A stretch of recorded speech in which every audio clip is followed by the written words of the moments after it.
Guys talk out சீரிஸ்ல இது டே 20 video. எனக்கு ஒரு சின்ன டவுட்டு. ஸோ இந்த ஜாதி அப்படின்னா என்ன கைஸ்? ஸோ வந்து ஜாதி அப்படிங்கிற ஒரு விஷயம் வந்து எங்க தோணுச்சு? இந்த ஜாதி, மதம், இனம், குடி, எந்த நாட்டு சேர்ந்ததா, இந்த மாதிரி நிறைய விஷயத்த ஒரு மனுஷன் பிரிச்சு வைக்கிறாங்க இல்லையா? ஸோ ஒரு ஹியூமன், ஒரு மனுஷன் பிறக்கும் போதே அவன் பிறக்கும் போதே அவன் ஒரு ஜாதியோட தான் பிறக்கிறான் இல்லையா? ஸோ அன்னைக்கு அந்த பர்த் சர்டிஃபிகேட்ல எழுதுற அந்த ஜாதி பேர்ல இருந்து 5 வயசு அவன் ஸ்கூல்ல சேர்த்தும் போது இருக்கிற ஜாதி பேரு, அண்ட் அவன் காலேஜ் அந்த ஆஃபீஸ் வரைக்கும் எல்லாத்துலேயுமே ஜாதின்றது கூடயே வருது. ஏன் இந்த ஜாதிக்காரா அப்படின்றது எதனால வந்துச்சு? நம்ம பண்ற தொழில்கள்னால தான் வந்துச்சு. தொழில்கள் ஏன் நம்ம தனித்தனியா பண்ண வந்துச்சோ, நமக்கு தெரிஞ்ச தொழில்கள், நமக்கு பிடிச்ச தொழில்கள், நமக்கு வருமானம் வர தொழில்கள். ஸோ ஒரு தொழில் மாறுனா ஒரு ஜாதி, ஒரு ஒரு இனம் வேற்றுமை வந்துருமா? மனுஷ இனம் வேற்றுமை வந்துருமான்றது எனக்கு ரொம்ப நாள் ஒரு கேள்வி இருக்குது. ஸோ ஆதாம் ஏவாள் அப்படின்ற ஒரு கதையை நம்ம நல்லாவே படிச்சப்போ நிறைய பத்தி தெரிஞ்சிருக்கும். அவங்க தான் இந்த மொத்த மனுஷ படைப்புகளே வந்து உருவாக்குறாங்க அப்படின்றது. ஸோ அவங்களோட சைல்ட்ல இருந்து தான் நம்ம எல்லாம் வந்திருக்கோம்.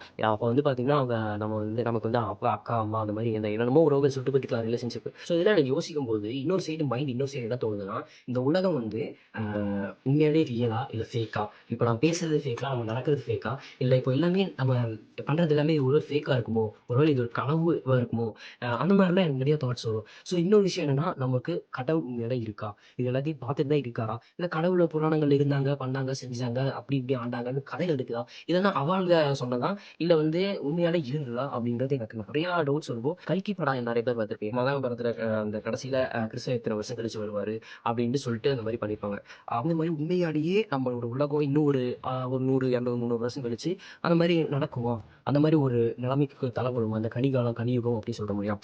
அப்படின்ட்டுலாம் எனக்கு மனசுல நிறைய தோணிட்டு இருக்குது. நிறைய ப்ராப்ளம்ஸை ஃபேஸ் பண்ணா போறோம் நம்ம அப்படின்றது மட்டும் எனக்கு நல்லாவே தெரியுது. ஸோ இப்போ இந்த ஆணவ கொலை அப்படின்றது நடக்குது. நானே வந்து என்ன யோசிச்சேன், பரவாயில்ல இப்போ இந்த ஜாதி, இந்த மதம் இதெல்லாம் எதுவுமே இல்லை.